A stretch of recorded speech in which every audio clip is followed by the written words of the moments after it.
Buenas tardes, señoras y señores. Le damos la bienvenida al Ministerio de Justicia y Derechos Humanos. El día de hoy vamos a contamos con la presencia del doctor Jean-Paul Calle Casusol. El doctor va a disertar el día de hoy el tema análisis de las últimas modificaciones sobre mejora de la calidad regulatoria respecto al decreto legislativo número 1448.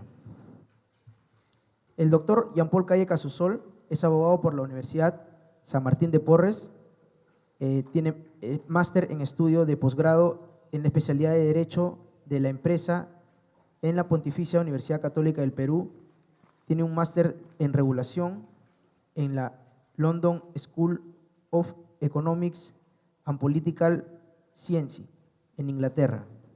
Además, ha sido gerente de asesoría jurídica de Ocitran, secretario del Comité de Mejora Regulatoria y representante institucional ante el Comité de Política Regulatoria y la Red de Reguladores Económicos de la OCDE. Vamos a dejar al doctor, pero no sin antes recibirlo con un fuerte aplauso, por favor.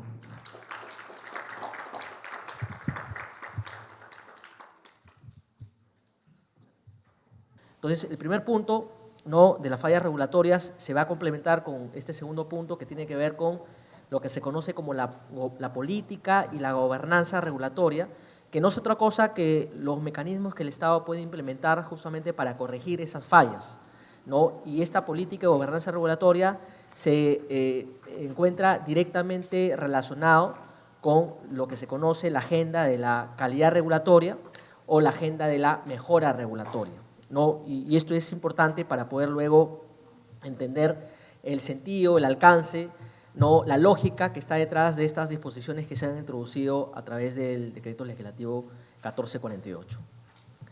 ¿Ok? Muy bien. Con respecto a las fallas regulatorias, ¿no? Para poder entender qué cosa es una falla regulatoria, en primer lugar hay que preguntarnos qué cosa es la regulación. Correcto, porque estos conceptos de calidad regulatoria, mejora de la calidad regulatoria, en realidad básicamente parten de entender lo que se conoce, ¿no? O lo que se debe entender como regulación. ¿Qué cosa es la regulación? La regulación no es otra cosa que cualquier manifestación de intervención del Estado en la esfera económica o social. Es como el Estado busca controlar las conductas de las personas, de los ciudadanos, de las empresas, ¿no? En el ámbito económico-social. Una regulación, por ejemplo, que busca influenciar el comportamiento de los consumidores en el mercado, o una regulación que busca influenciar el comportamiento, por ejemplo, de las empresas mineras para no afectar el medio ambiente. En un caso estamos ante una regulación, ¿no? Que busca establecer cierto comportamiento de los consumidores o de las empresas en el mercado, y en el otro caso tenemos lo que se conoce, por ejemplo, como la regulación medioambiental. ¿Ok? Para poder entender de mejor manera cómo se manifiesta la regulación, cómo se manifiesta esta intervención del Estado en el ámbito económico-social, ¿no? Hay una tipología que se conoce como la regulación económica, la regulación social y la regulación administrativa. Creo que esto nos va a ayudar a entender en qué casos estamos ante una regulación económica, social o administrativa. Vamos a dar algunos ejemplos para que también ustedes lo puedan entender de mejor manera. Por regulación económica, ¿qué entendemos? La regulación económica no es otra cosa que una regulación especial que se aplica a ciertos sectores de la economía. Normalmente sectores que tienen que ver con servicios públicos o infraestructura económica.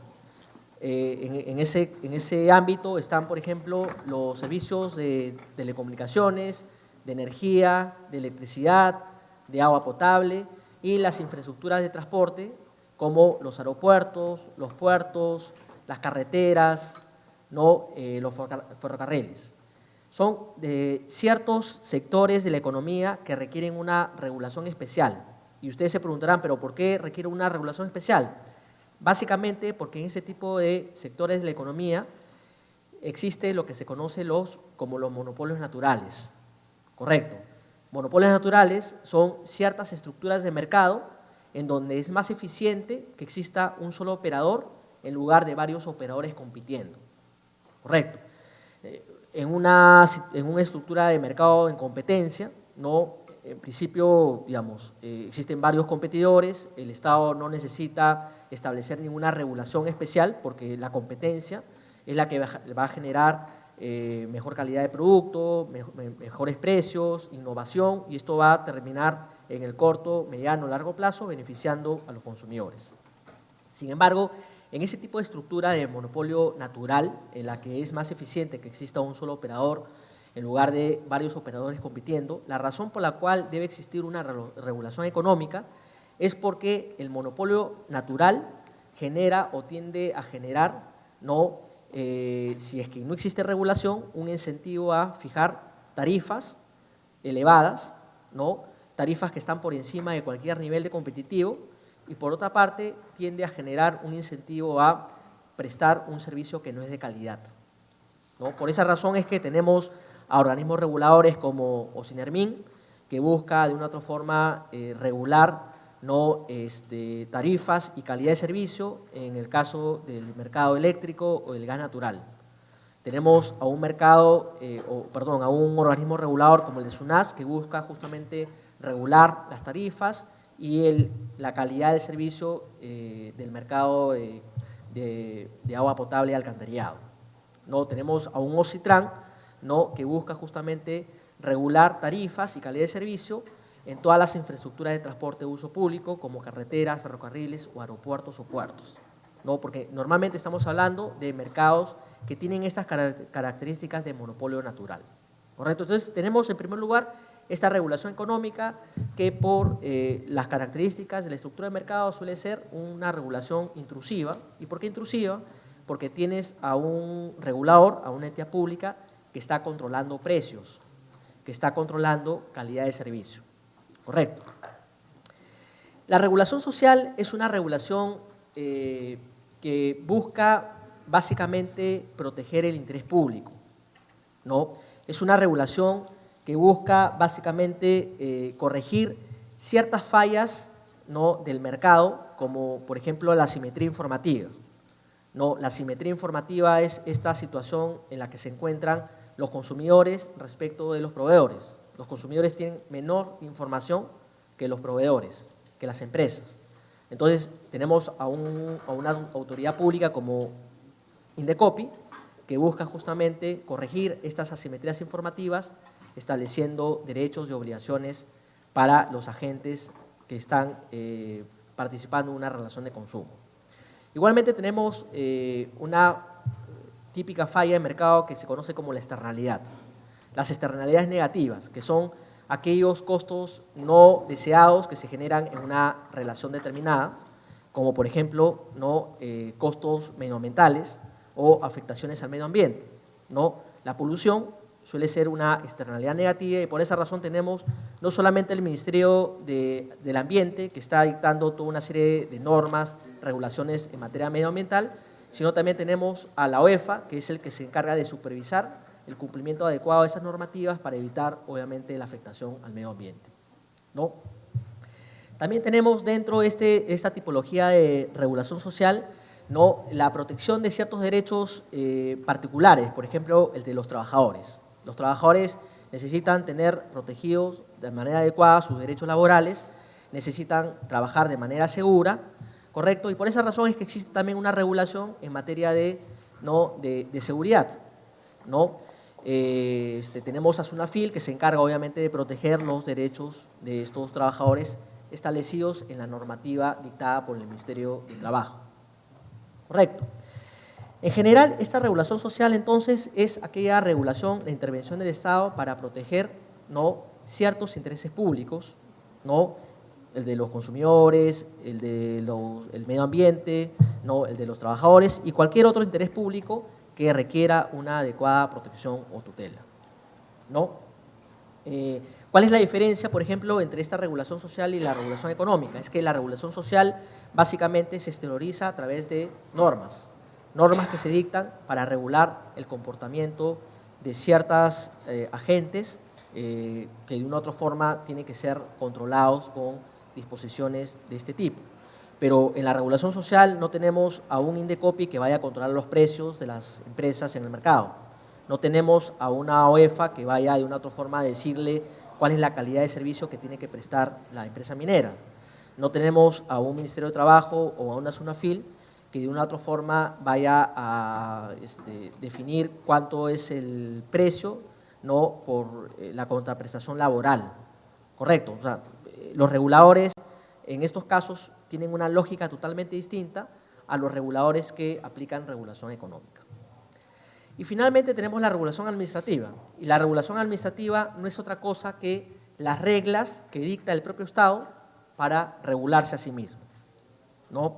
Por ejemplo, reglas que se dictan en materia presupuestal, reglas que se dictan en materia de recursos humanos, reglas que se dictan en materia de simplificación administrativa, ¿no?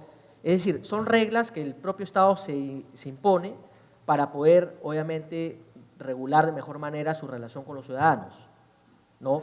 Para poder evitar excesiva discrecionalidad, para poder evitar situaciones de arbitrariedad, ¿no? Todas esas normas que conocemos contenidas en la Ley del Procedimiento Administrativo General, contenidas en estas disposiciones que se emiten en materia de simplificación administrativa, ahora de calidad regulatoria, son disposiciones que forman parte de la regulación administrativa, porque el propio Estado lo dicta para regular al propio Estado.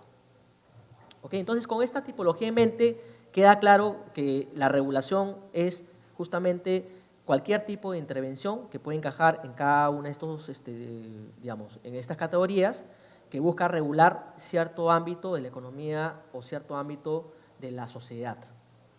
Correcto.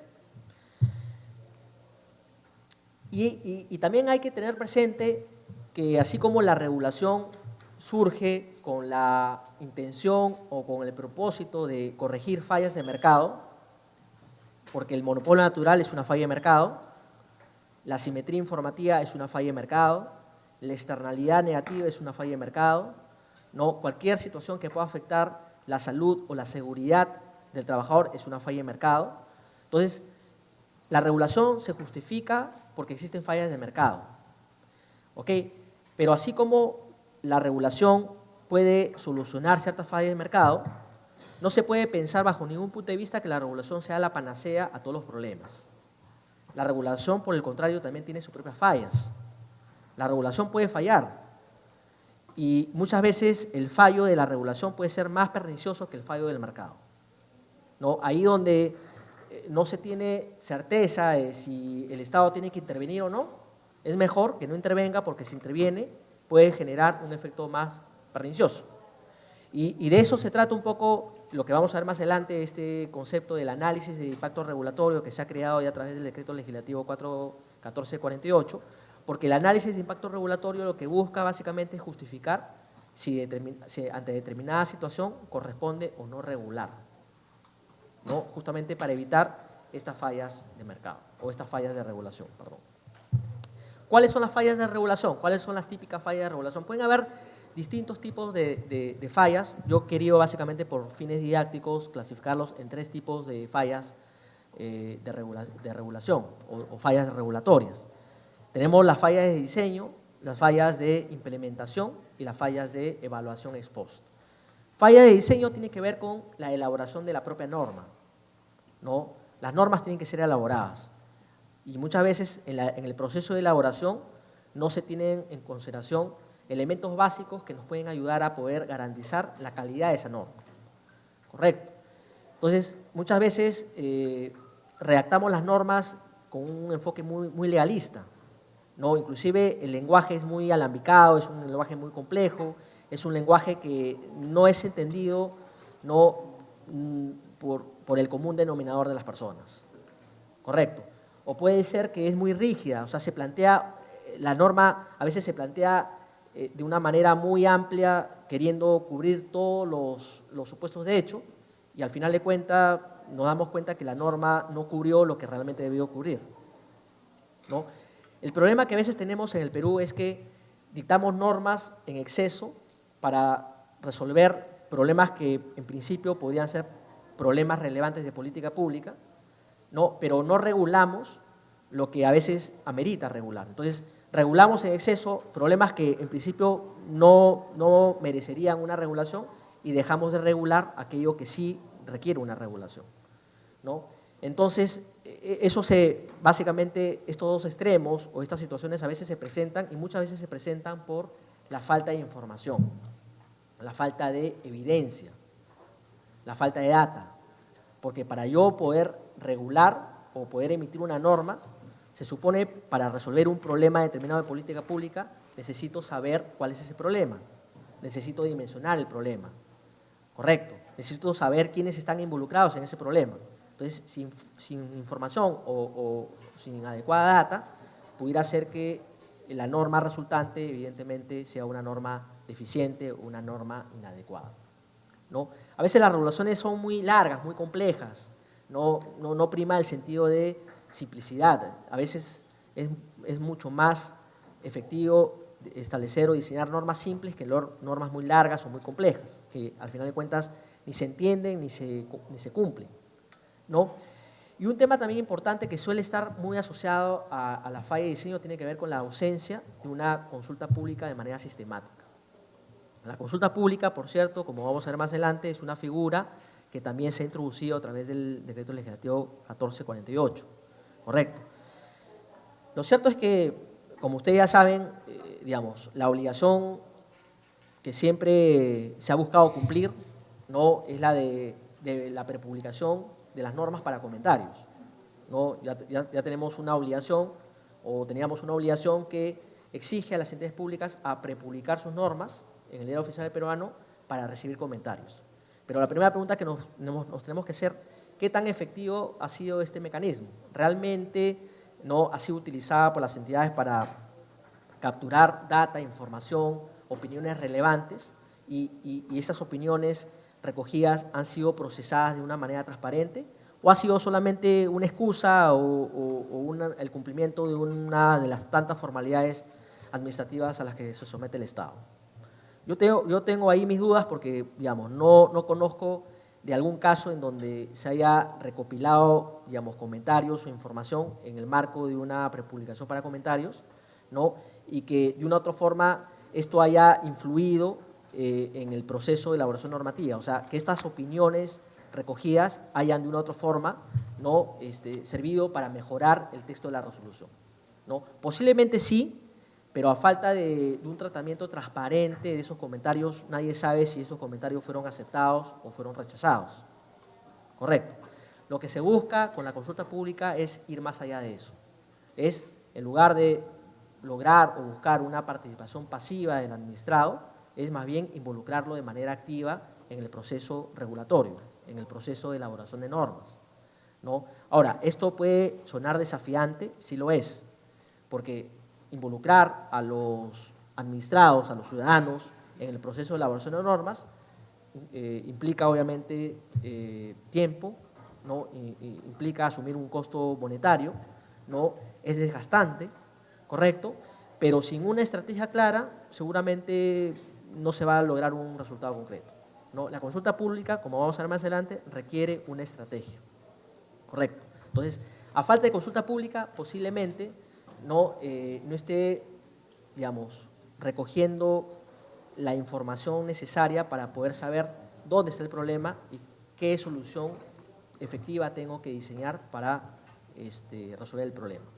La idea de esto es evitar que las normas sean elaboradas según el saber y leal entender del funcionario, sino que las normas sean realmente elaboradas sobre la base de evidencia documental, evidencia empírica, investigaciones que me ayuden a poder definir cuál es el problema de política pública que estoy enfrentando y a poder definir estrategias de solución frente a ese problema de política pública. El segundo fallo de la regulación es el fallo de implementación, ¿no? No solamente a veces las normas no se definen de manera adecuada, sino tampoco se implementan de manera adecuada, ¿no? Los abogados, sobre todo, solemos aplicar esta máxima de que las normas se conocen, ¿no?, una vez que se publican en el Diario Oficial del Peruano. Entonces, asumimos de que las normas son conocidas por todos cuando están publicadas en el peruano, ¿no? Pero la evidencia nos muestra otra cosa distinta. La evidencia nos demuestra que pese a la publicación formal, los administrados no conocen las normas, Y si no las conocen, no las cumplen.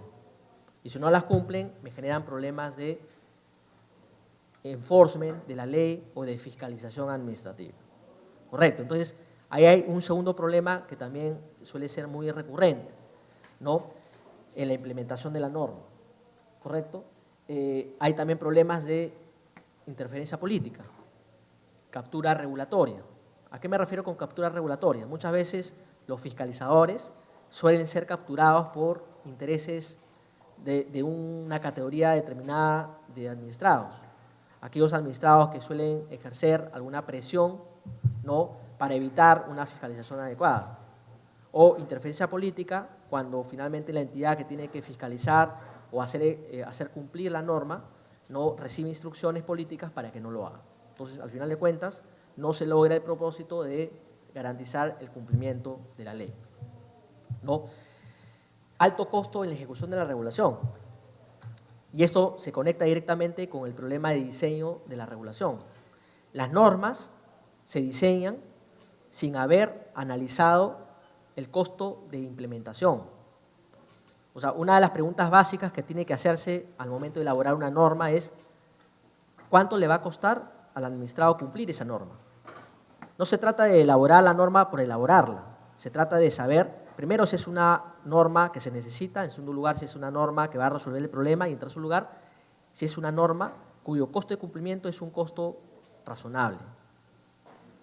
¿Por qué? Porque ahí donde el costo de cumplimiento es irrazonable, ¿cuál cree que va a ser la consecuencia? La consecuencia es que el administrado va a encontrarse en una disyuntiva de cumplir o de incumplir, porque así me ahorro, ¿no?, ese costo de cumplimiento.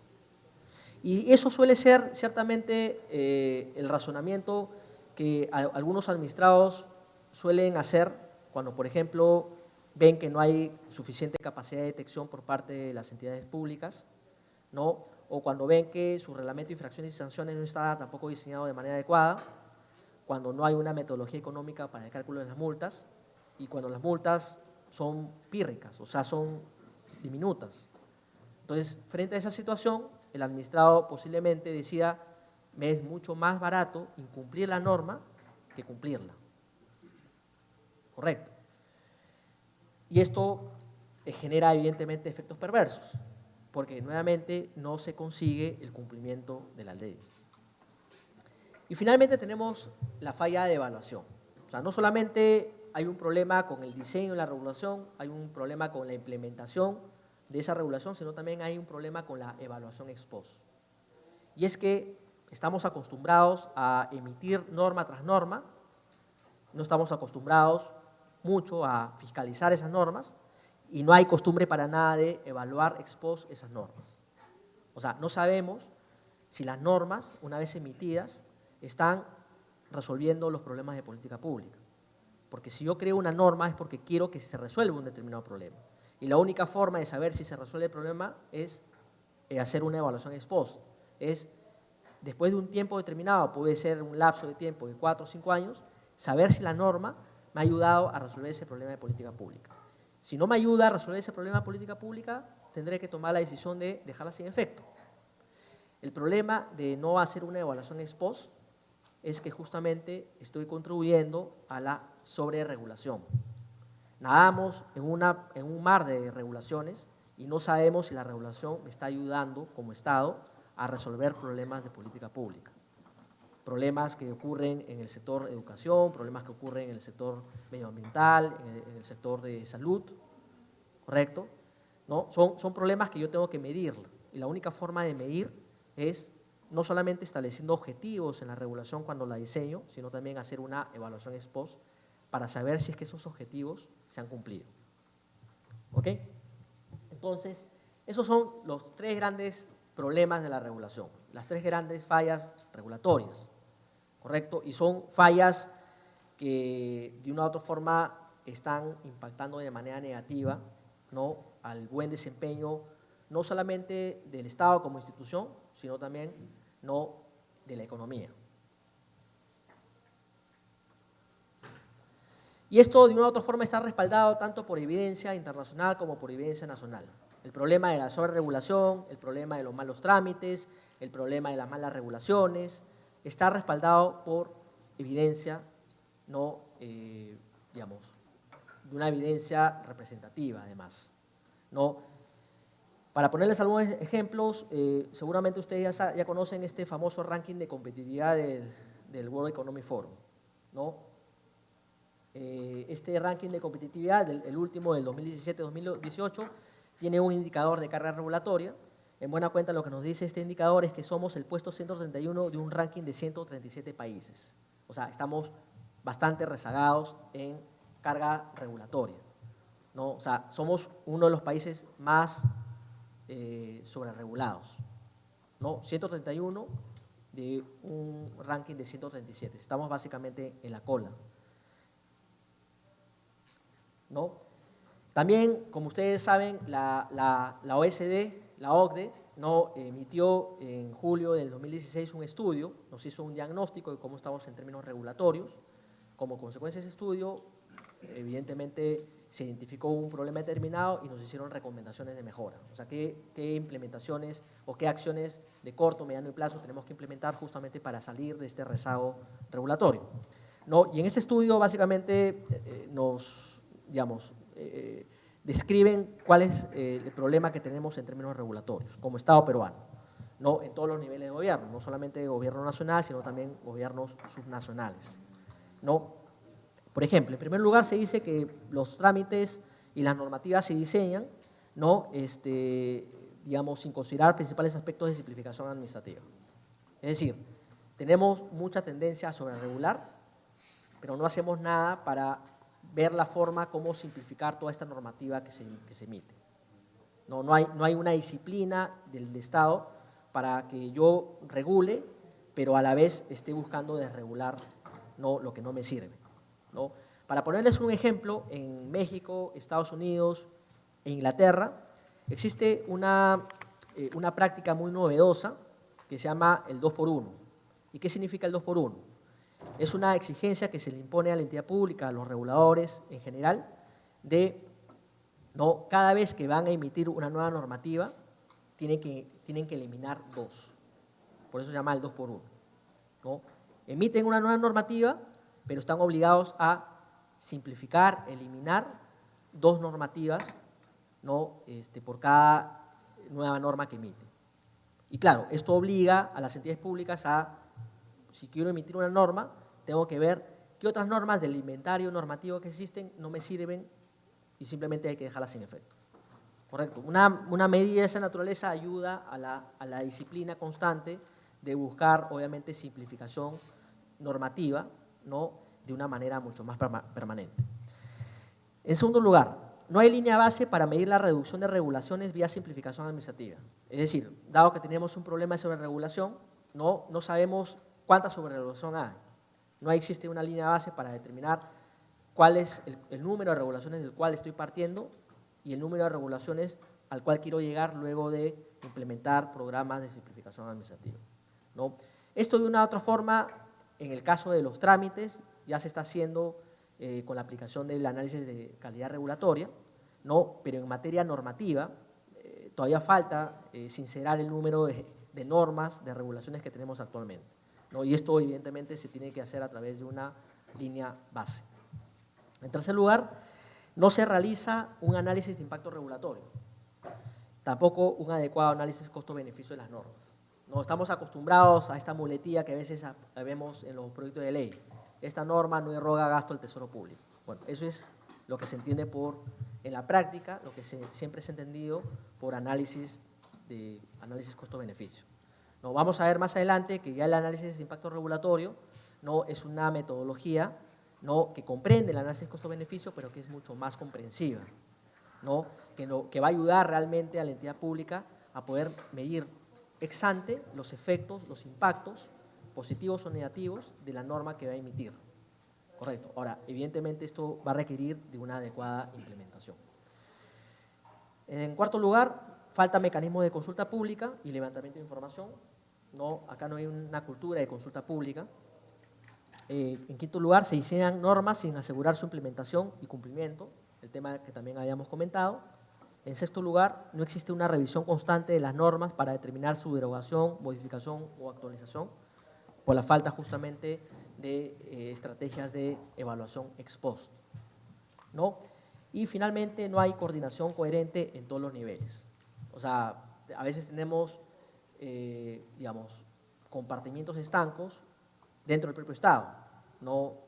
El Poder Ejecutivo, el Gobierno Nacional está apuntando a un lado, los gobiernos nacionales, subnacionales están apuntando a otro lado, y no hay una política uniforme sobre cómo utilizar la regulación para poder, obviamente, alcanzar objetivos de política pública que beneficien a todos nosotros, ciudadanos, ¿no? La población, las empresas. ¿Y qué nos dice la evidencia nacional? No, ya en el caso de la evidencia internacional existen estudios ya bastante contundentes que reflejan la problemática que tiene el Perú en materia regulatoria, pero si queremos básicamente ir a la evidencia nacional, ¿no? Tenemos este ranking, ¿no? del INDECOPI sobre barreras burocráticas, ¿correcto? Todos sabemos que es una barrera burocrática, son estas disposiciones, ¿no? Materiales, normativas, administrativas que dicta el Estado y que tienen un impacto negativo en la competitividad de las empresas, ¿no? O en el desarrollo empresarial, ¿no? Y bueno, este ranking también es un ranking interesante porque nos permite saber qué entidades públicas son más burocráticas que otras, ¿no? Y dónde está focalizado realmente el problema regulatorio, ¿no? Por ejemplo, en el semestre 2017-2, ¿no? Se detectó en este ranking que 47 entidades del Estado impusieron 325 barreras burocráticas ilegales o irracionales, ¿no? Y existe una municipalidad con 125 barreras, solamente una municipalidad con 125 barreras, ¿no? Y en el semestre 1, el primer semestre del 2018, ¿no? El número ha bajado, pero también se aprecia, obviamente, 38 entidades del Estado que impusieron 284 barreras burocráticas ilegales o irracionales. También lidera esta lista una municipalidad con 46 barreras y el Ministerio de Defensa con 42 barreras burocráticas. Correcto, entonces nos da una foto, ¿no? una imagen de que todavía hay un problema de tramitomanía, lo que considero que es tramitomanía, es esta manía a veces de las entidades de querer establecer control tras control, trámite tras trámite, cuando en realidad el problema no se soluciona necesariamente de esa forma. ¿Y cuáles son los efectos de una mala regulación? Creo que queda bastante claro con lo que ya les he explicado. En primer lugar, hay trabas burocráticas, ¿no? La mala regulación, el mal trámite, además, es un incentivo a la corrupción, ¿no? Y esto finalmente termina afectando la competitividad, termina afectando las inversiones, ¿no? Termina afectando el respeto a la ley, ¿no? En realidad, el respeto a la ley debería ser algo cultural, ¿no? Una obediencia, digamos, de las personas hacia la ley, pero sin embargo, todos sabemos que en un país donde hay mucha informalidad, ¿no? El respeto a la ley es lo que menos existe, ¿no? Y esto termina generando un círculo vicioso porque se establecen excesivos trámites para combatir la corrupción, porque se cree que en realidad la corrupción puede surgir por una discrecionalidad amplia del funcionario y para eliminar esa discrecionalidad se establece un trámite, ¿no? Pero muchas veces se olvida de que para cumplir con ese trámite, ¿no? Y que muchas veces son engorrosos, se incurren en actos de corrupción. Entonces es un círculo vicioso. El problema no está funcionando necesariamente estableciendo nuevos trámites, ¿no? Y esto nos deja más o menos un panorama no tan alentador, ¿no? O sea, como consecuencia de toda esta evidencia que hemos identificado, uno puede concluir razonablemente que hay un fracaso regulatorio en el Perú. O sea, la regulación no está sirviendo, ¿no? Para alcanzar estos objetivos de política pública, para solucionar problemas concretos de la ciudadanía, ¿no? Esto genera una pérdida de legitimidad, genera una pérdida de confiabilidad en las instituciones y obviamente en el sistema regulatorio. ¿Ok? Esta foto, digamos, no tan aleccionadora de la regulación que tenemos en el Perú, no significa, obviamente, que todo está perdido. Hay algo de esperanza. Creo que hay algo que se puede hacer siempre y cuando exista voluntad. Voluntad en todo nivel del Estado, ¿no? La ley que se ha emitido, el decreto legislativo 1448, viene justamente en un momento propicio, ¿no?, para darle una señal clara de que hay un problema regulatorio y que ese problema regulatorio tiene que ser remontado, tiene que ser solucionado, ¿no? Y detrás de la lógica del decreto legislativo 1448 está lo que se conoce como la política y la gobernanza regulatoria, que no es otra cosa que una política para fomentar la calidad regulatoria o una política para introducir lo que se conoce como la mejora regulatoria, ¿no? O sea, todos estos esfuerzos, todas estas acciones que pueda adoptar el Estado para mejorar el nivel regulatorio que actualmente existe, ¿no? La solución, entonces, implica que exista un involucramiento activo, permanente del Estado, justamente para mejorar, pero no solamente para mejorar, sino para asegurar la calidad.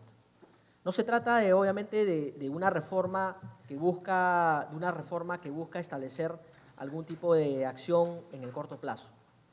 No, se trata de una reforma que quiere tener una vocación de permanencia en el tiempo, ¿no?, que busca no solamente arreglar la situación que se tiene, sino una vez alcanzado un nivel determinado de buena regulación, hacer que esa buena regulación se siga manteniendo en el tiempo, ¿no? Por eso es que acá las palabras clave no solamente es mejorar, sino también asegurar. Tiene que haber un sistema que garantice, ¿no?, digamos, o que asegure la calidad de las regulaciones de manera permanente, ¿no? ¿Y el objetivo cuál es? El objetivo es mejorar la efectividad de la regulación, mejorar su eficiencia, es decir, que sean regulaciones pero de bajo costo, que no impongan muchos costos de trámites, de muchos costos que terminan pagando los ciudadanos a las empresas, pero que además sea efectiva.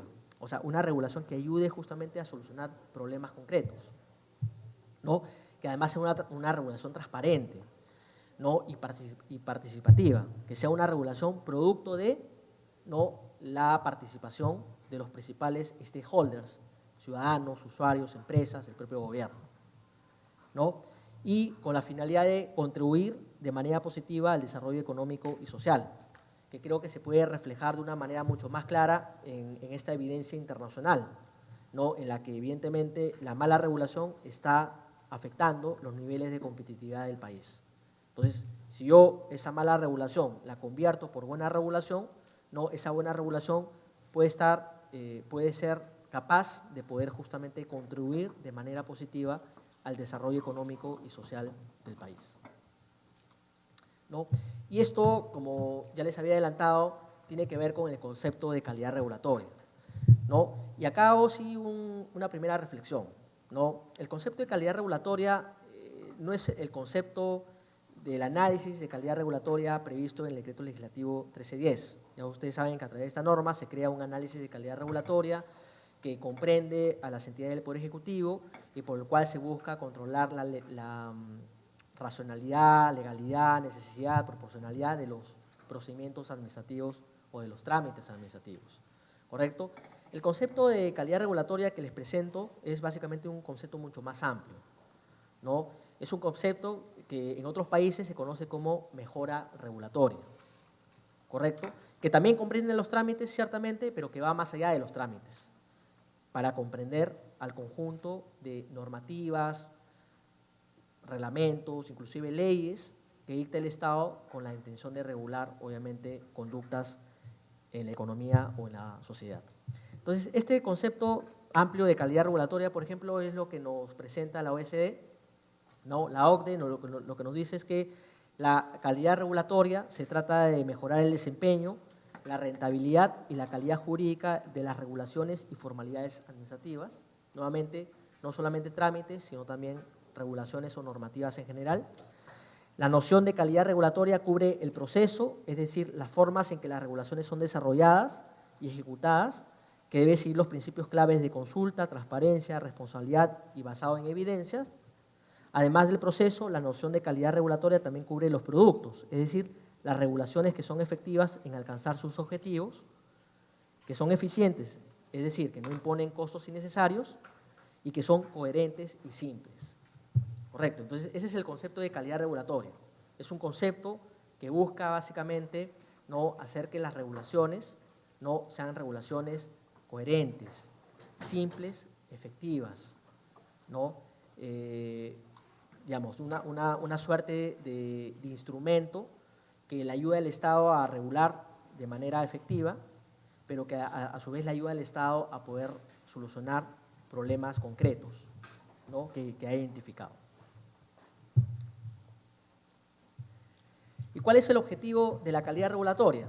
El objetivo de la calidad regulatoria es justamente regular de mejor manera mediante la adopción y permanencia de estándares de calidad en todo el ciclo de gobernanza regulatoria. Y acá tenemos un concepto que es sumamente importante para entender esta agenda de la calidad regulatoria o de la mejora regulatoria.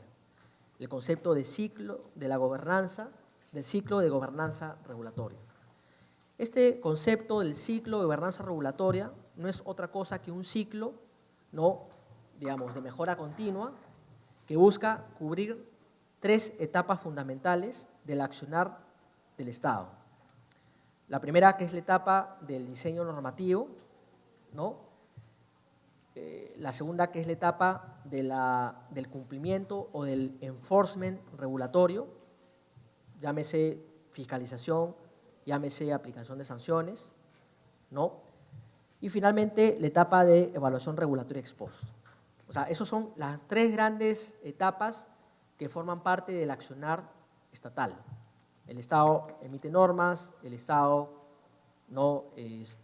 Además implementa, busca hacer cumplir esas normas y finalmente el Estado también debería ¿no? evaluar ex post esas normas.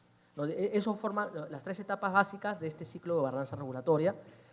Y en este ciclo de gobernanza regulatoria, no olvidar que la consulta pública es también una herramienta importante. Y consulta pública, como vamos a ver más adelante, que de una u otra forma se aplique, no solamente cuando se elabora una norma, sino también se aplique cuando se va a implementar la norma y se aplique cuando se va a revisar ex post esa norma. ¿Ok?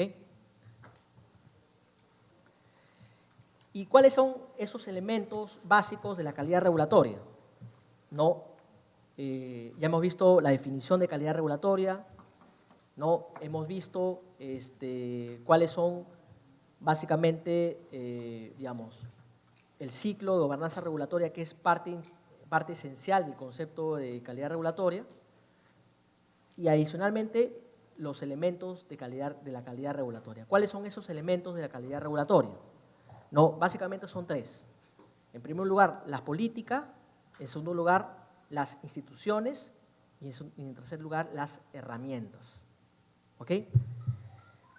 La política, herramienta y estructuras organizativas o instituciones lo que buscan básicamente es asegurar la adopción y permanencia de estándares de calidad en todo el ciclo regulatorio con la consiguiente mejora de los procesos y del desempeño de la entidad. Para explicarles un poco más cada uno de estos conceptos, tenemos política, instituciones y herramientas y procesos. Política. La política no es otra cosa que el compromiso al más alto nivel político o administrativo para implementar el concepto de calidad regulatoria o de mejora regulatoria. Y este compromiso normalmente tiene que ser formalizado a través de una disposición legal o normativa. ¿No? De una u otra forma, el decreto legislativo 1310 y el reciente decreto legislativo 1448 ya incorporan la política, ¿no? Porque es el instrumento a través del cual el Estado, el gobierno, se está comprometiendo a incorporar el concepto de calidad regulatoria y el concepto de mejora de la calidad regulatoria en el aparato estatal. Entonces, ahí está contenida ya la política, ¿no? Instituciones. Las instituciones básicamente consiste en la creación de un órgano independiente que supervise, ¿no? el cabal cumplimiento de los principios de calidad regulatoria, ¿no? Es aquel que diga si una entidad está haciendo bien o no las cosas, pero desde el punto de vista de la calidad regulatoria, ¿no? Bueno, en otros países, por ejemplo, existen comités que están alojados normalmente en el Poder Ejecutivo, son comités que buscan de una u otra forma supervisar lo que las otras entidades públicas están haciendo, no dar lineamientos, inclusive tienen poder de veto, en el sentido de que si no pasan por el visto previo o el visto bueno de este comité, la regulación no puede entrar en vigencia o la norma no se aprueba simplemente, ¿no? Y esto es lo que en cierto modo existe en el ámbito del decreto legislativo 1310, ¿no? En este decreto legislativo 1310 se ha creado la Comisión Multisectorial de Calidad Regulatoria. Esta Comisión Multisectorial de Calidad Regulatoria está integrada por 3 ministerios. En primer lugar, el Ministerio de Justicia, el Ministerio de Economía y Finanzas y la Presidencia del Consejo de Ministros, ¿no? Y este Comité Multisectorial de Calidad Regulatoria hace las veces del órgano de supervisión de la calidad regulatoria. Son los que están actualmente revisando los análisis de calidad regulatoria que están realizando los ministerios y las entidades públicas del Poder Ejecutivo, y a través de la evaluación que hace este comité se determina si este análisis de calidad regulatoria se ha seguido respetando la normativa del decreto legislativo 1310. Entonces, ahí tenemos un ejemplo de órgano de supervisión, ¿no?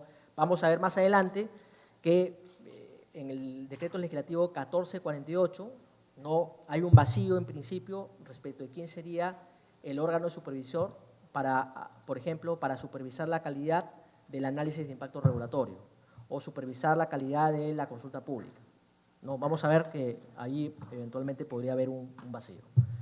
Y finalmente, las herramientas y procesos. Las herramientas y procesos no son otra cosa que los instrumentos de la mejora regulatoria.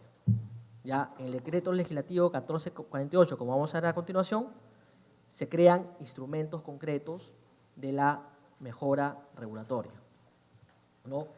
Que no son otra cosa que los estándares que se exigen justamente para mantener la calidad en cada una de estas etapas del ciclo, no solamente en etapa de diseño normativo, sino también en etapa de implementación y finalmente en etapa de evaluación ex post. Correcto. A nivel internacional, principalmente la OCDE recomienda que los países incorporen estas herramientas: el análisis de impacto regulatorio, la simplificación administrativa, la fiscalización con enfoque responsivo y de prevención y gestión de riesgos, la consulta pública, y la revisión ex post de la regulación. Son, digamos, las herramientas que normalmente se recomiendan a nivel internacional.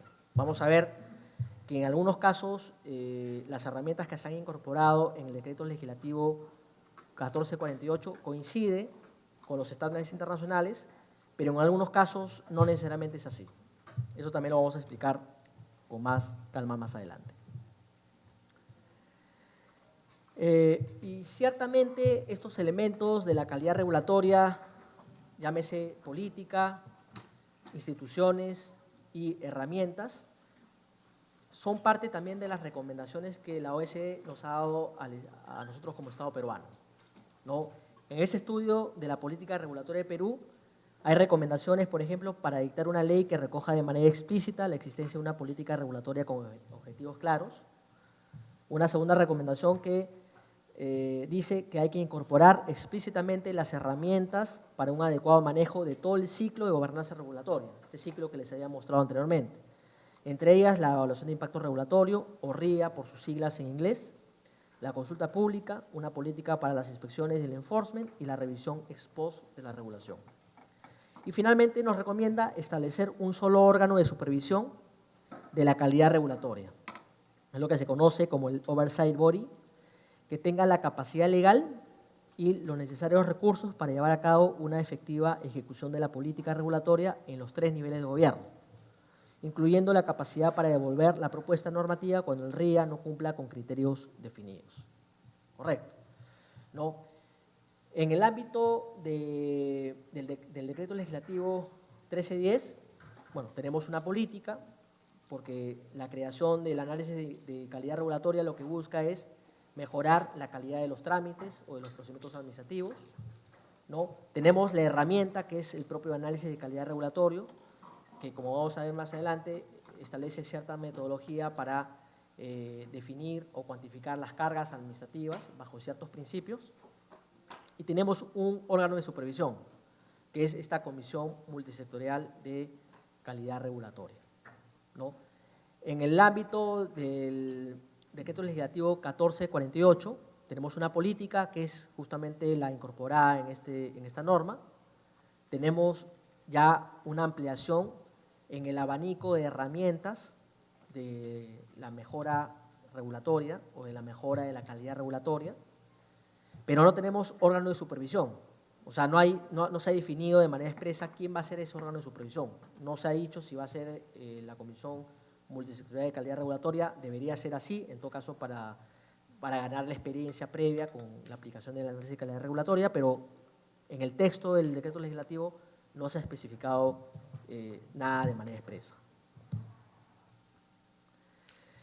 Bueno, y con estos dos conceptos previos que les he comentado, por una parte, lo que es la falla regulatoria y, en segundo lugar, lo que es la política y la gobernanza regulatoria, que trae consigo estos conceptos de calidad regulatoria, mejora regulatoria, que no es otra cosa que el mecanismo o el medio a través del cual se busca eliminar estas fallas de la regulación o establecer sistemas que nos ayuden a evitar estas fallas de la regulación. Creo que podemos entender de mejor manera, ¿no?, los alcances, la lógica que está detrás del decreto legislativo 1448. Un primer aspecto detrás del decreto legislativo 1448 tiene que ver con la optimización del análisis de la calidad regulatoria. ¿Ok?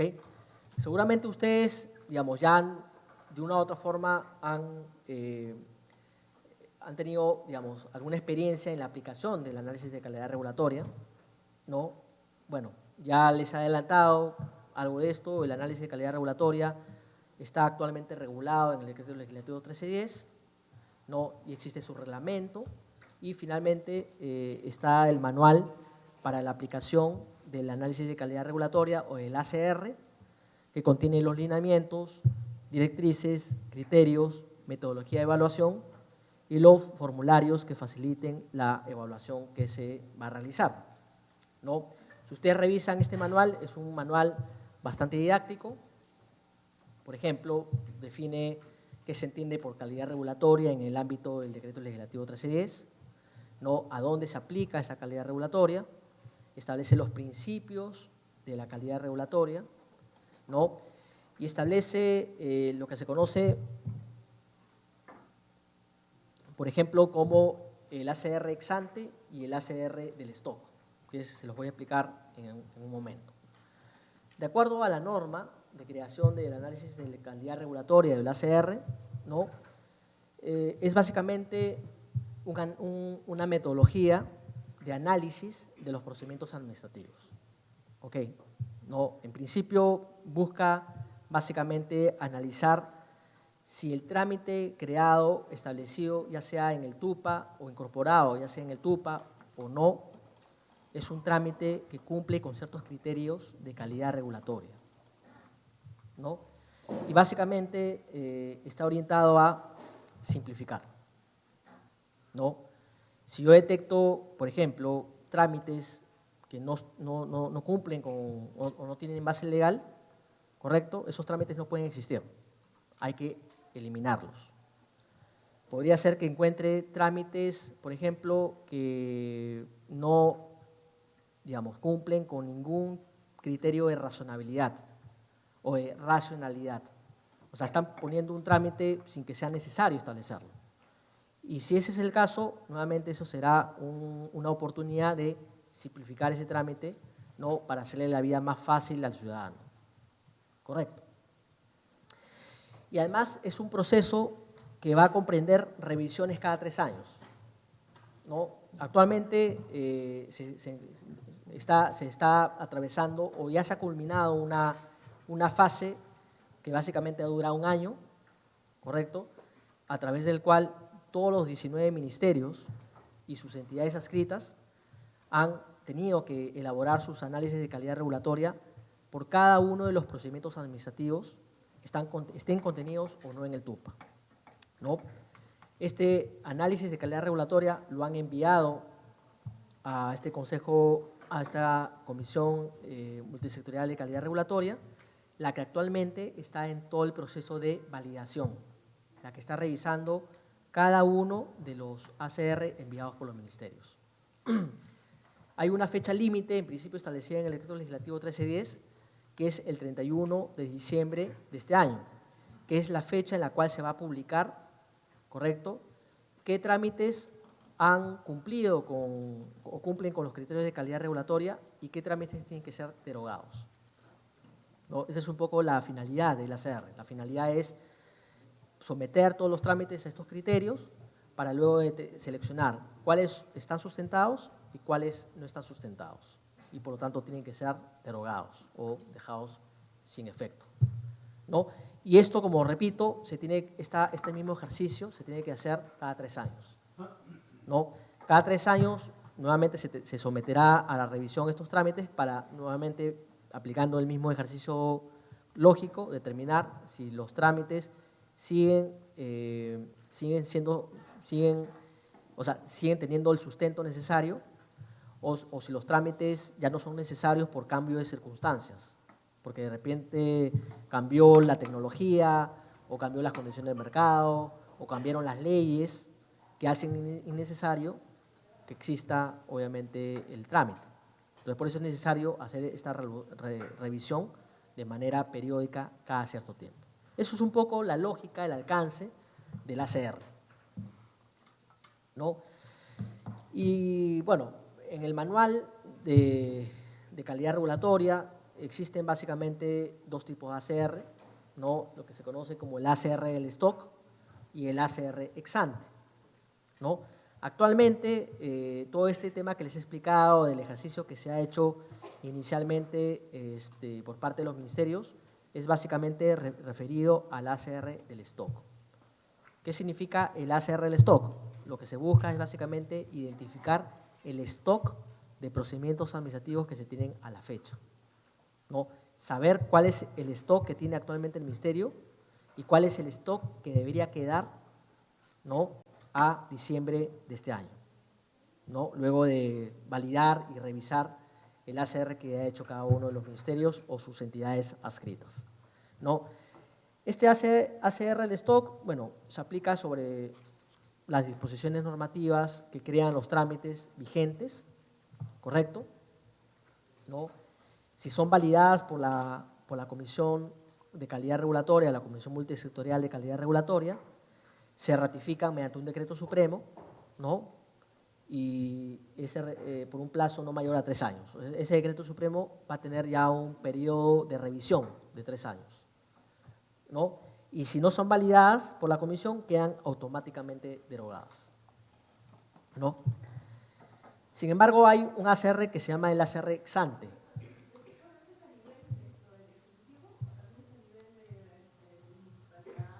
Buena pregunta. Actualmente es solamente de alcance a las entidades del Poder Ejecutivo. Sin embargo, con la dación del Decreto Legislativo 1448, el ACR se ha incorporado como un instrumento de la mejora de la calidad regulatoria.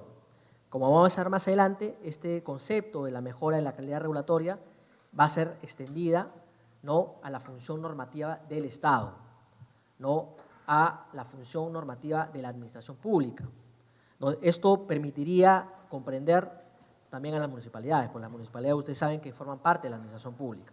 Entonces yo creo que esto va a tener que aplicarse, ¿no?, a las municipalidades. Ciertamente va a tener que dictarse lineamientos para que el proceso sea un proceso ordenado, un proceso gradual, ¿no?, pero yo creo que sí va a tener que aplicarse de una u otra forma a las municipalidades. ¿Ok? Entonces, como les decía, este ACR ex ante, a diferencia del ACR del stock, lo que busca básicamente es no controlar la calidad de los trámites que son objeto de revisión o de los nuevos trámites que se quieren crear, ¿correcto? Entonces, para los trámites que se quieren modificar o los nuevos trámites que se quieren crear, se aplica esta versión del ACR, que es el ACR ex ante. Aunque en la aplicación, en los principios, en la metodología que se aplica es exactamente igual que en el caso del ACR del stock, ¿no? Salvo la diferencia que en el ACR del stock lo que se busca es controlar la calidad de los trámites existentes al día de hoy, mientras que en el caso del ACR ex ante es de los nuevos trámites que se quieren crear y de los trámites que se quieren modificar, ¿no? Pero básicamente la lógica, metodología, principios son exactamente los mismos, ¿no? Por ejemplo, en el caso del ACR ex ante, ¿no?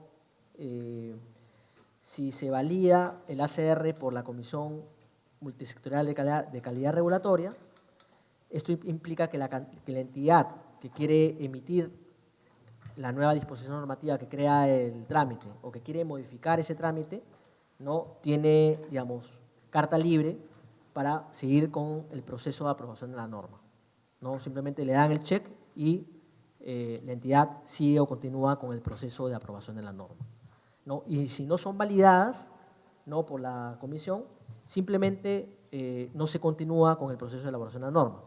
Se tendrá que hacer ajustes a la norma para que la norma cumpla con los estándares de calidad, ¿no?, en cuanto a los trámites, para efectos de que se someta nuevamente a revisión y validación por parte de la comisión. Bueno, eso es en términos generales, digamos, el alcance, digamos, un poco la lógica que está detrás del análisis de calidad regulatoria. Sin embargo, ya se han producido ciertas optimizaciones con la adopción del Decreto Legislativo 1448, ¿no? Ahí les he listado básicamente en qué consiste cada una de las optimizaciones. Les muestro el cuadro del antes y del después para poder entenderlo de una manera mejor. Por ejemplo, un primer aspecto tiene que ver justamente con precisiones que se han hecho en la redacción de la norma, para que quede claro, ¿no?, de que el ACR es una herramienta de simplificación administrativa que recae sobre procedimientos administrativos y que básicamente implica una metodología de análisis de cargas administrativas. Todo referido a los procedimientos administrativos, a los trámites. Correcto. Entonces, ustedes se dan cuenta, por ejemplo, antes se decía el ACR se aplica sobre disposiciones normativas de alcance general que establecen procedimientos administrativos, a excepción de las contenidas en leyes o normas con rango de ley. ¿Y ahora qué se dice? El ACR se aplica sobre procedimientos administrativos establecidos en disposiciones normativas de alcance general, ¿no? La diferencia es sutil, porque en ambos casos se está haciendo referencia a disposiciones de alcance general, disposiciones normativas de alcance general y a procedimientos administrativos. Sin embargo, se invierte el énfasis, ¿no? Lo que se ha querido dar con la modificación es poner énfasis no tanto en la disposición normativa, sino en el trámite, ¿no? Y esto para, de una u otra forma, dilucidar dudas que existían en las entidades públicas que pensaban de que el ACR era una suerte de RIA o de análisis de impacto regulatorio. Como vamos a ver más adelante, el análisis de impacto regulatorio sí se aplica a las normas, a las disposiciones normativas y no a los trámites en principio, ¿no? El ACR solamente se aplica a los trámites. Entonces, para efectos de rescatar esa naturaleza, esa función que tiene que cumplir el ACR, evitar cualquier duda, ¿no?, se ha querido de una u otra forma corregir la redacción para que quede claro lo que les había comentado, de que el ACR es una herramienta de simplificación administrativa que recae sobre los procedimientos administrativos y que busca estimar cargas administrativas. ¿Qué son las cargas administrativas? Básicamente son los costos que el trámite le impone al ciudadano. Y hay dos tipos de costos en principio: los costos en tiempo y los costos en dinero. Por ejemplo, en el TUPA hay requisitos que tienen que ver con la presentación de documentos o con la presentación de planes, de estudios, ¿no? O con la presentación de autorizaciones que emiten otras entidades públicas. Entonces, ahí la pregunta que hay que hacerse es: ¿cuánto le cuesta en tiempo y en dinero conseguir al administrado ese plano, ese estudio o esa autorización de un tercero? ¿Cuánto le cuesta? le cuesta, por ejemplo, en hacer su cola, cuánto tiempo se demora en hacer la cola del administrado, o cuánto le cuesta efectivamente, por ejemplo, mandar a hacer un plano arquitectónico, por ingeniero civil, o un estudio técnico medioambiental, que normalmente no son elaborados por la propia empresa administrada, sino por consultores externos. Entonces, se tiene que saber cuánto le cuesta o cuánto ha pagado el administrado, ¿no?, por elaborar ese estudio, que a su vez es un requisito del procedimiento administrativo. Entonces, eso es básicamente una estimación de la carga administrativa, para saber qué tanto costo le impone un trámite, ¿no?, al administrado, y saber si es proporcional o no. ¿Ok? Bueno, la segunda modificación es básicamente también una modificación de tipo formal, ¿no? Por ejemplo, antes de la modificación se decía el ACR tiene por finalidad identificar, reducir y o eliminar, ¿no? Y ahora, ¿qué se dice? El ACR tiene por finalidad identificar, ¿no? Se ha eliminado la palabra reducir y se la ha cambiado por simplificar. No es identificar, eliminar y o simplificar, ¿no? Es un tema meramente formal, ¿no? Pero además dice los procedimientos administrativos que sean, o sea, identificar, eliminar o simplificar procedimientos administrativos que sean innecesarios, que ha agregado el término ineficaces, ¿no? Innecesarios, ineficaces, injustificados, desproporcionados, redundantes o que no tengan base legal.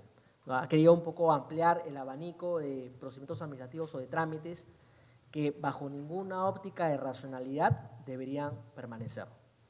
No porque no tienen base legal, porque no son necesarios, porque son desproporcionados en el costo que me quieren cobrar, porque son redundantes, en realidad hay muchos procedimientos que me exigen lo mismo, puedo simplificar, o porque son simplemente ineficaces, ¿no? Porque de repente está creado formalmente el trámite o formalmente el procedimiento administrativo, pero por alguna razón normativa simplemente ese trámite no se exige en la práctica, pero sigue estando ahí, ¿no? Entonces, de una u otra forma se ha buscado ampliar el abanico de tipos de trámites que tendrían que ser eliminados, simplificados o reducidos como consecuencia de la aplicación del ACR.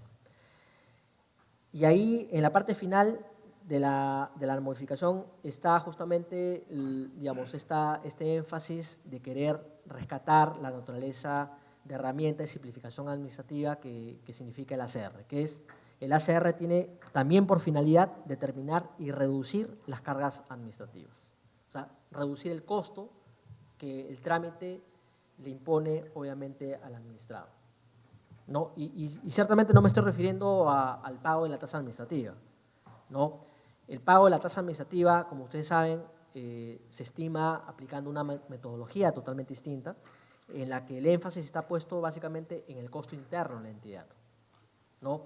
El ACR, el costo que se busca analizar es un costo externo, no cuánto le cuesta a la entidad producir el procedimiento administrativo o prestar el servicio, sino cuánto le cuesta al ciudadano cumplir con el trámite que la entidad le está imponiendo. Entonces, el enfoque es un enfoque totalmente distinto. ¿Ok? Bueno, hay otra modificación que también tiene que ver un poco con, de una otra forma, realzar digamos, la función de herramienta de simplificación administrativa que tiene que cumplir el ACR. Por ejemplo, antes de la modificación se establecía como principios del ACR el principio de costo-beneficio, ¿no? Y ahora, y ahí se había omitido mencionar el principio de legalidad. Ahora, con la modificación, se ha eliminado el principio de costo-beneficio y se ha precisado el principio de legalidad, ¿no? ¿Cuál es la lógica de esto? La lógica es que, en efecto, en el análisis de un trámite, en el análisis de un procedimiento administrativo, no se necesita necesariamente analizar el costo-beneficio. Lo que se necesita analizar es si es necesario el trámite, ¿no? Si es proporcional la carga administrativa que le estoy exigiendo al administrado, ¿no? Si tiene base legal y si el trámite es efectivo o los requisitos son efectivos, ¿no? El análisis costo-beneficio normalmente es un análisis que se aplica para identificar impactos de las normas en el mercado, medio ambiente o sociedad. Entonces, hacer referencia al análisis costo-beneficio en el marco del ACR como herramienta de simplificación administrativa ciertamente no tenía mucho sentido, ¿no? Y quizás exigirlo o ponerlo como parte de los principios del ACR generaba esta confusión que les decía de entidades que pensaban de que el ACR era un RIA, ¿no? Cuando en realidad el ACR no es un RIA o no es un análisis de impacto regulatorio. Por otra parte, se ha creado con la modificación del Decreto Legislativo 1448 este concepto de el ciclo de revisión, ¿no? En realidad es básicamente un tema terminológico porque ya la obligación de tener que revisar los procedimientos administrativos cada 3 años ya existía en el Decreto Legislativo 1310. Ahora simplemente se habla del ciclo de revisión, pero para comprender o para básicamente entender lo mismo, ¿no? Lo que se dice es que las disposiciones normativas que establezcan los procedimientos administrativos quedan automáticamente derogadas en la parte pertinente en caso los procedimientos que deban ingresar al ciclo de revisión no pasen por el ACR. Para explicarles un poco mejor, con un caso. A mí me tocó en algún momento, ¿no?, revisar los procedimientos administrativos de una entidad pública, ¿no? Y muchos de estos procedimientos administrativos estaban contenidos en normas técnicas. O sea, no estaban contenidos solamente en disposiciones procedimentales, sino en normas que tenían mucho contenido técnico, que aprobaban normas técnicas de seguridad, X tipo de normas técnicas. Entonces, se advirtió que los trámites en principio no cumplían con una serie de los principios del análisis de calidad regulatoria y se llegó evidentemente a la conclusión de que posiblemente estos trámites tenían que ser derogados. Correcto. Pero ¿cuál es el problema? El problema es que al estar incorporados en una norma que también contenía disposiciones técnicas, el hecho de que quedase derogado implicaba que también se derogasen las disposiciones sustantivas, las disposiciones técnicas, disposiciones que en principio no tienen por qué entrar al filtro del análisis de impacto de calidad regulatoria, ¿no? Entonces, ¿qué es lo que hace esta modificación? Decir, se va a derogar en las partes pertinentes. O sea, si yo encuentro una disposición normativa que contenga disposiciones técnicas, disposiciones sustantivas y disposiciones y requisitos para el trámite de un procedimiento administrativo, si se llega a determinar que estos trámites o procedimientos administrativos no cumplen con los principios del ACR, no, la consecuencia será solamente la derogación de los artículos respectivos de esta norma que han creado el procedimiento administrativo o los requisitos del procedimiento administrativo. Sin embargo, esto no afecta para nada las disposiciones técnicas o las disposiciones sustantivas. Creo que, evidentemente, la aclaración que se hace es positiva, porque, digamos, no evita la incertidumbre, ¿no?, y da mayor claridad a las entidades que de una u otra forma, claro, no es que emiten disposiciones normativas para regular solamente los trámites, emiten sus disposiciones sustantivas, normalmente contienen distintos tipos de disposiciones técnicas, disposiciones sustantivas y ciertamente también disposiciones que regulan procedimientos administrativos. Finalmente, tenemos algunas precisiones también que tienen que ver con las competencias de la Comisión Multisectorial de Calidad Regulatoria. Antes de la modificación, no se podía pensar que esta comisión no podía recomendar a la entidad, oye, tienes que modificar esta norma, por más que la norma no estuviese referida de manera específica al trámite, al procedimiento administrativo, ¿no? Y ahora, ¿qué es lo que se dice? Que la Comisión Multisectorial de Calidad Regulatoria no solamente propone los procedimientos administrativos. Antes decía, propone las disposiciones normativas, ¿no? Ahora solamente dice, propone los procedimientos administrativos. O sea, si hay un problema en el trámite o el procedimiento administrativo, ¿no?, la comisión que evalúa el ACR solamente propone los cambios que se tienen que hacer a esos procedimientos administrativos sin tocar la disposición sustantiva o sin tocar la disposición normativa, ¿no? Con lo cual, de una u otra forma, también se da certidumbre, ¿no?, a las entidades públicas. ¿no? Y nuevamente dice también las disposiciones normativas que establezcan los procedimientos administrativos que no han sido ratificados por esta comisión, ¿no?, quedan derogadas en la parte pertinente, ¿no?, para no afectar todo el conjunto de la disposición normativa, sino solamente aquellas disposiciones que tengan que ver con el trámite o el procedimiento administrativo, ¿no? Bueno, también hay también precisiones que tienen que ver con el tema del ciclo de revisión que ya les había comentado, ¿no? Y finalmente hay también una precisión sobre el ámbito de competencia del INDECOPI, ¿correcto? Como ustedes saben, el INDECOPI tiene una comisión de eliminación de barreras burocráticas, ¿no? Es la que se encarga obviamente de eliminar barreras burocráticas ilegales o irracionales contenidas en disposiciones normativas, ¿correcto? En el decreto legislativo lo que se decía es, en términos generales, es que el administrado podía denunciar, ¿no?, ante esta comisión el incumplimiento de las normas de análisis de calidad regulatoria, ¿no? Esa misma redacción se mantiene en la modificatoria, sin embargo, se establece que el INDECOPI solamente podrá iniciar procedimientos de eliminación de barreras burocráticas respecto de los procedimientos administrativos que hayan sido ratificados por la Comisión Multisectorial de Calidad Regulatoria, ¿correcto?, en caso que exista denuncia de parte o en caso que exista denuncia informativa. Un poco para entender el tema hay que explicar lo siguiente. Estamos hablando en primer lugar de aquellos procedimientos administrativos que se han sido ratificados por la Comisión Multisectorial de Calidad Regulatoria. Es decir, la Comisión encuentra que el análisis de calidad regulatoria ha cumplido con todos los principios, con todos los criterios de calidad regulatoria y, por tanto, le dice a la entidad, tus procedimientos están sustentados. ¿Correcto? Entonces, en principio, claro, alguien podría decir, oye, pero si hay una ratificación por parte del órgano de supervisión de la calidad regulatoria, ¿por qué luego el INDECOPI podría actuar de oficio para decir, oye, en esta disposición normativa existe una barrera burocrática vinculada a este procedimiento o trámite que ha sido validado o ratificado por la Comisión?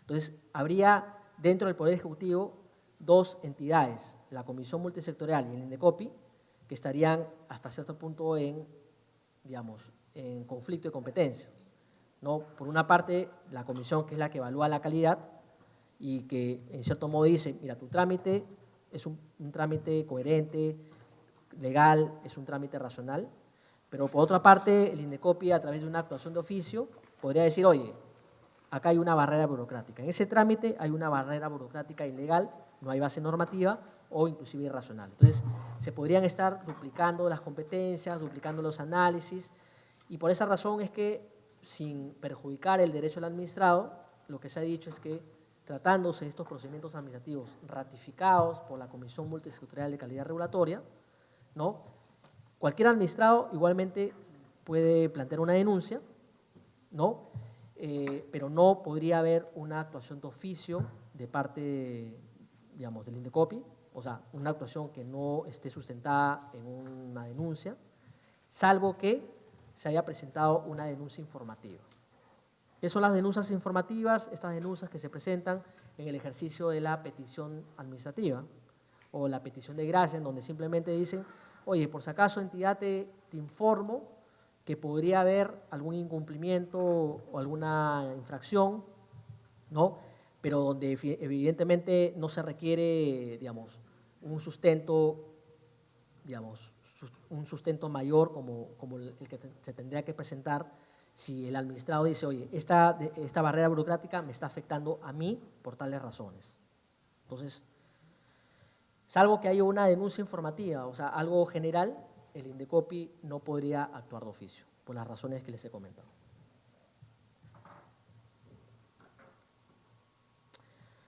Otro aspecto importante que tiene que ver con la optimización del ACR, ¿ya?, es la incorporación de un nuevo numeral en el Decreto Legislativo 1310. Lo que hemos visto básicamente en las láminas anteriores es modificación del artículo 2 del Decreto Legislativo. En esta lámina lo que vamos a ver es la incorporación de un nuevo numeral en ese artículo 2, que es el numeral 2.12, ¿no? Y este numeral 2.12 básicamente recoge obligaciones de actuación por parte de las entidades públicas una vez que se conocen los resultados del ACR. ¿A qué me refiero? Por ejemplo, el ACR no ha sido validado por la Comisión Multisectorial de Calidad Regulatoria, esto que genera que evidentemente se tenga que, obviamente, dejar sin efecto o derogar la disposición normativa en la parte respectiva en la que creó, obviamente, el procedimiento administrativo. ¿Qué es lo que establece en adición la norma? En esos casos tiene que haber una adecuación y depuración de las disposiciones normativas que establecían los PA no ratificados. O sea, si bien es cierto que la norma dice derogación automática, lo cierto es que, por más que exista una derogación automática, la norma pudiera estar todavía colgada, por ejemplo, en el SPIG, ¿no? Y por lo tanto esto pudiera llevar a confusión al administrado. Entonces, lo que le dice la norma, la modificatoria a la entidad pública es, tú tienes que, una vez que conozcas cuáles son los procedimientos administrativos que no han sido ratificados, ¿no? Tienes que adecuar y depurar todas estas disposiciones normativas que contienen esos procedimientos administrativos para eliminar estos procedimientos administrativos que no han sido ratificados. En segundo lugar, ordena que se emitan disposiciones normativas que correspondan para eliminar o simplificar requisitos como resultado del ACR. ¿No? Pudiera ser que en efecto no se haya dado una derogación total una derogación automática de todo el procedimiento administrativo, sino como consecuencia del ACR se determina que de los 5 requisitos exigidos en el procedimiento administrativo, solamente hay que derogar dos requisitos. ¿Qué significa? Que hay 3 requisitos que sí se tienen que seguir exigiendo. Entonces, dado que evidentemente hay 2 requisitos que hay que eliminar, nuevamente la entidad pública tiene que emitir las disposiciones normativas que ayuden justamente a eliminar esos requisitos, ¿no? O a simplificar los requisitos que sean el resultado, obviamente, del análisis de calidad regulatoria. En tercer lugar, la entidad tiene que publicar el listado de los procedimientos administrativos eliminados, así como de los ratificados y sus requisitos. ¿Ok? ¿Qué significa esto? Si se mantiene el plazo del 31 de diciembre de este año, que es la fecha en la que se va a conocer a través de un decreto supremo cuáles son los procedimientos administrativos que siguen y cuáles son los procedimientos administrativos que se derogan, ¿no? Inmediatamente después las entidades públicas tienen que actualizar sus TUPAs, ¿correcto? Para solamente consignar los procedimientos administrativos que han quedado vigentes y eliminar los procedimientos administrativos que tienen que ser eliminados, ¿no? A eso se refiere la norma cuando dice publicar el listado de los procedimientos administrativos eliminados. Normalmente, ¿dónde se conoce el procedimiento administrativo? A través del TUPA. Entonces, esto implica, obviamente, una actualización del TUPA con los procedimientos administrativos que queden vigentes. Y finalmente, se indica que estas entidades públicas tienen que remitir al Ministerio de Justicia las disposiciones de los literales A y B para que puedan ser compendiadas en el SPIG. O sea, ahí donde voy a adecuar o depurar disposiciones normativas que ya, consecuentemente, ya no van a estar vigentes, o ahí donde tengo que emitir nuevas disposiciones normativas para adecuar un procedimiento o para eliminar requisitos. En esos casos tengo que comunicarlo al Ministerio de Justicia para que actualice el SPIG, de tal forma que en el SPIG ya no se sigan reflejando la vigencia de aquellas normas que han sido obviamente derogadas parcialmente o totalmente, ¿no? O de aquellos procedimientos administrativos que de una u otra forma tienen como sustento esas disposiciones normativas. Bueno, eso es en lo que respecta a las medidas para optimizar el análisis de calidad regulatoria, ¿no? Un mensaje claro o clave en esa parte es que el análisis de calidad regulatoria, ¿no?, es una herramienta de simplificación administrativa y a través de la cual se impone una metodología para identificar las cargas administrativas, ¿no?, para eliminar los costos que asumen los ciudadanos o las empresas como consecuencia del cumplimiento del trámite.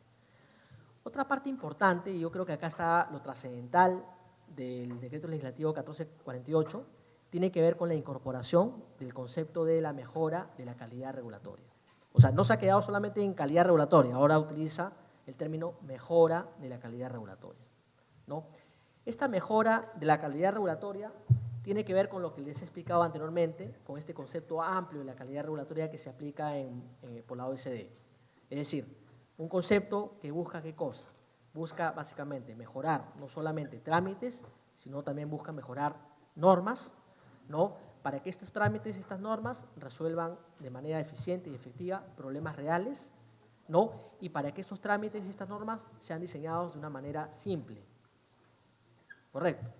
Y esto de una u otra forma ha sido recogido en el propio texto del artículo 4 del Decreto Legislativo 1448, ¿no? En donde se dice, o donde se identifican, creo yo, 5 aspectos importantes de este concepto de la mejora de la calidad regulatoria. El primer aspecto importante, se dice que es un proceso ordenado, integral, coordinado, gradual y continuo. Bueno, hay varios términos que se utilizan ahí, ¿no? Pero en cierto modo lo que busca básicamente este concepto de la mejora de la calidad regulatoria es que en un horizonte de tiempo todas las entidades públicas, toda la administración pública, todo el Estado, ¿correcto?, tengan incorporado este concepto de calidad regulatoria, ¿no?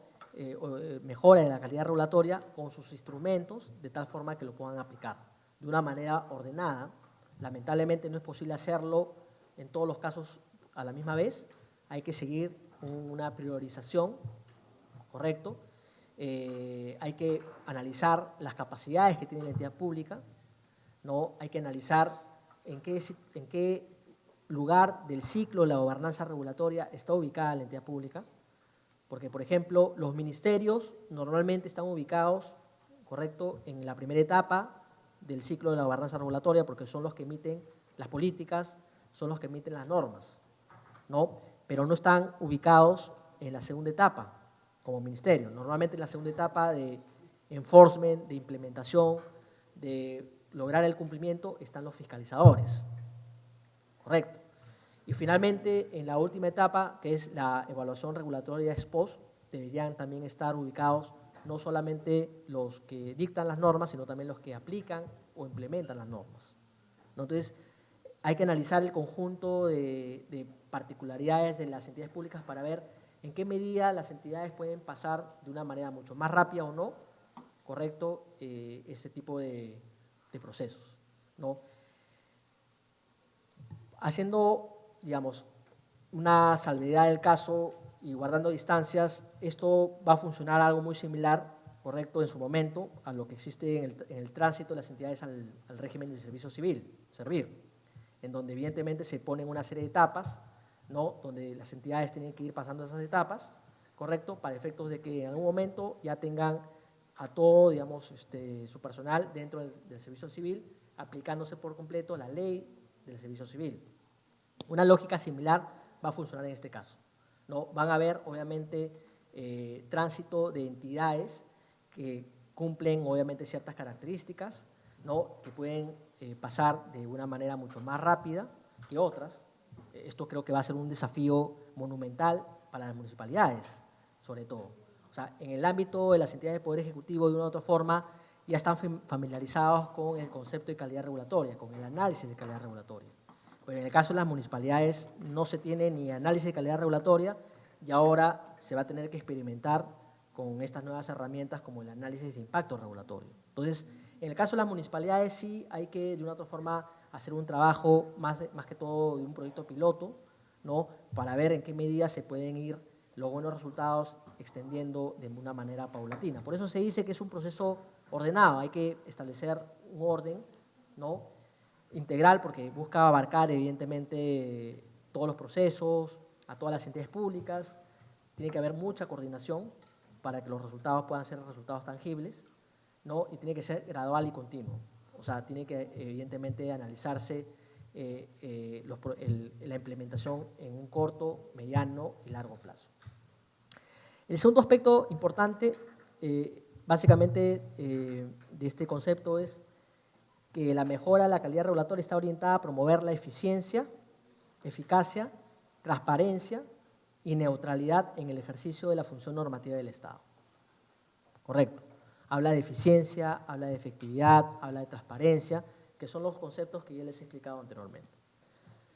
En tercer lugar, dice que este concepto de la mejora de la calidad regulatoria busca fomentar una cultura de gestión gubernamental centrada en el ciudadano, para lo cual la administración pública utiliza la regulación como un instrumento para alcanzar un objetivo de política pública. Correcto. Queda claro entonces que lo que va a ser materia del concepto de mejora de la calidad regulatoria es la regulación en la tipología que les he explicado al inicio. ¿Correcto? Y que el foco de la regulación va a ser el ciudadano, ¿no? En el cual el ciudadano, evidentemente, a través del cual se busca, a través de la regulación se busque resolver problemas reales que afectan a los ciudadanos. En cuarto lugar, se indica que este concepto de la mejora de la calidad regulatoria busca que la regulación esté basada en evidencia, racionalidad, evaluación de sus posibles impactos y cargas administrativas. Correcto, o sea, está hablando de evidencia, está hablando de racionalidad, impactos, cargas administrativas, con lo cual es un concepto que engloba no solamente los trámites, sino también a las disposiciones normativas. Y su finalidad última es generar y facilitar el desarrollo integral y el bienestar social. Era lo que les explicaba anteriormente. La regulación, la buena regulación puede contribuir a generar impactos positivos en el desarrollo económico y el desarrollo social. Y esto ya ha sido recogido de una u otra forma en el texto del artículo 4 del Decreto Legislativo 1448. El artículo 5 del Decreto Legislativo es también otra novedad importante, porque este artículo 5 ya recoge los instrumentos de la mejora regulatoria o de la mejora de la calidad regulatoria. ¿Ok? ¿Cuáles son los instrumentos? Simplificación administrativa, ACR, RIA ex ante y ex post, consulta, costeo de regulación y trámites y revisión y derogaciones del marco legal. Muy rápidamente voy a pasar a una revisión así general de cada una de estas herramientas y vamos a ver dónde están las coincidencias con los estándares internacionales y dónde están los aspectos en donde necesariamente tiene que haber una precisión vía la reglamentación para evitar algún tipo de justaposición de herramientas o una implementación inadecuada. Bueno, el tema de simplificación administrativa, muy rápido, esto ya es una recomendación de la OECD. En realidad en el Perú tenemos programas de simplificación administrativa. La única recomendación de la OECD es que a través de la simplificación administrativa hay que generar una línea de base para saber cuántos trámites se tienen al día de hoy y hasta dónde se quiere llegar. Esa línea de base, de una u otra forma, es lo que se está generando a través del ACR, ¿no? Y claro, acá uno se pregunta, pero se menciona como instrumento la simplificación administrativa y como instrumento el ACR, pero antes habíamos dicho que el ACR es una herramienta de simplificación administrativa. No hay digamos, no se están enunciando de manera reiterativa o se están generando conceptos que son similares. Bueno, si uno lo mira del lado del ACR, sí, porque el ACR, como les he comentado, es un mecanismo de simplificación administrativa. Pero si uno lo mira del lado de la simplificación administrativa, no todo simplificación administrativa es ACR. ¿Ok? Hay otras estrategias de simplificación administrativa. ¿No? Es lo que se conoce, por ejemplo, a nivel internacional, el modelo de costo estándar, la digitalización y servicios electrónicos, es parte del enfoque de simplificación administrativa, el tema de creación de ventanillas únicas de trámites de licencia, lo que se conoce como el One Stop Shop, ¿no? Y el acceso electrónico a regulaciones, codificación y consolidación, así como uso de cláusulas sunset, ¿no? Para ponerles un ejemplo con respecto a este concepto de la cláusula sunset. Las cláusulas sunset no son otra cosa que cláusulas que se incorporan o disposiciones que se incorporan en la norma para obligar a una revisión automática transcurrido un tiempo o para obligar a la derogación automática. Por ejemplo, la norma, una vez que define básicamente cuál es su objeto, su contenido, establece una disposición transitoria. Esta norma deberá ser revisada cada 5 años. Entonces, cada 5 años se tiene que revisar la norma para ver si es que la norma ha cumplido o no sus objetivos de política pública. La otra modalidad de cláusula sunset podría ser establecer que esta norma estará vigente solamente por 3 años. Vencidos esos 3 años, correcto, o queda derogada automáticamente, o la entidad, si quiere, la entidad, si quiere que la norma siga estando vigente, tendrá que demostrar que la norma es positiva y por lo tanto que tiene que seguir vigente. Correcto. Eso. Nuevamente son mecanismos a través de los cuales se busca disciplinar a la entidad pública para que tengan este enfoque de simplificación, ¿no? Sobre el RIA. El RIA también es una recomendación. RIA es siglas en inglés de lo que se conoce como el análisis de impacto regulatorio. También hay recomendaciones expresas que nos ha hecho a la OECD, al Estado peruano. Y lo que te dice es que el RIA tiene que contener ciertos elementos básicos. En primer lugar, todas las propuestas regulatorias tienen que publicarse por un lapso de 30 días. En segundo lugar, tiene que haber consulta pública de manera sistemática, ¿no? Y además de manera temprana. ¿Qué significa de manera temprana? Inclusive antes de que la entidad elabore un proyecto normativo, la entidad puede aplicar consulta pública. Puede tener, por ejemplo, talleres, ¿no?, con un cierto grupo de stakeholders para ir levantando información. Eso es parte o es una modalidad de consulta pública. En tercer lugar, los comentarios que reciba el público en el marco de la consulta pública tienen que ser tratados de manera transparente. O sea, todo el mundo tiene que saber qué comentarios hicieron y además todo el mundo tiene que saber cuál es la respuesta que la entidad pública tiene que darles a esos comentarios. Si es un comentario que se acepta o no se acepta. Entiendo que puede haber cierta preocupación, cierta preocupación en el sentido de que imaginemos que publico una norma, ¿correcto? Y al final de cuentas me viene una avalancha de 5.000 comentarios. Eso impone mucho desafío en términos institucionales, organizacionales, ¿correcto? Pero hay estrategias que se pueden manejar para evitar que todo el mundo me comente o para que los comentarios que reciban sean comentarios focalizados. Por ejemplo, yo puedo hacer consulta pública difundiendo un cuestionario de 10 preguntas sobre lo que es el contenido de la norma y lo que busco a través del cuestionario o a través de una encuesta es que los administrados o los ciudadanos interesados me respondan esas 10 preguntas. No se vayan por las ramas, vayan al centro, de tal forma que la respuesta sea una respuesta que me ayude a la formulación de la norma. En cuarto lugar, se debe crear un sistema de planeamiento a fin de que la elaboración de nuevas regulaciones sea más predecible y transparente. Esto es lo que se conoce a nivel internacional como la agenda normativa. Todas las entidades públicas tienen que tener una agenda de corto, mediano y largo plazo. Tienen que comunicar a la ciudadanía qué normas van a sacar en el lapso de 1 año, 2 años o 3 años, para que los ciudadanos sepan cuál es la intención regulatoria o la intención normativa de la entidad y sepan a qué tenerse, puedan inclusive enviar comentarios de manera temprana también. Y finalmente, lo que dice la recomendación es que como parte del proceso se debe evaluar la evidencia del problema, los objetivos y alternativas disponibles y se debe promover el uso del enfoque de riesgos, ¿no? En buena cuenta, esta es la metodología RIA, ¿no? Es una metodología en la que se tiene que definir el problema de política pública.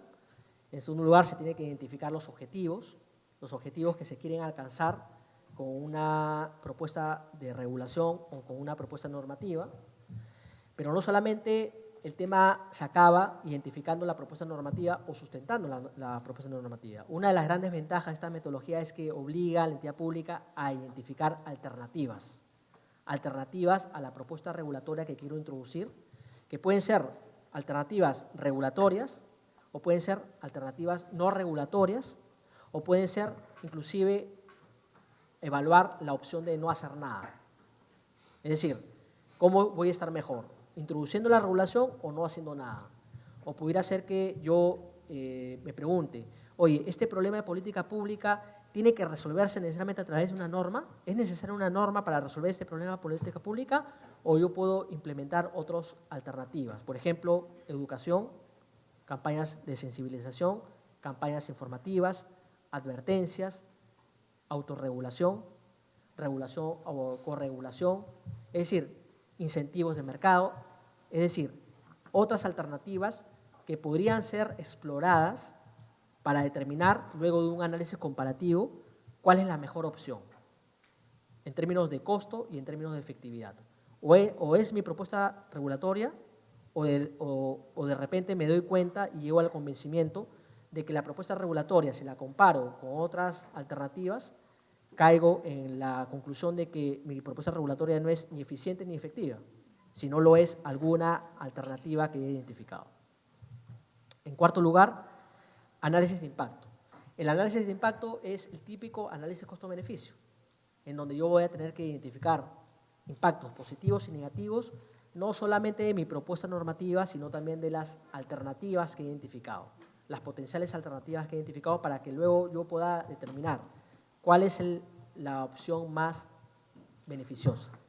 Pudiera ser que yo haya identificado una alternativa cuyo costo sea menor al costo de la propuesta regulatoria.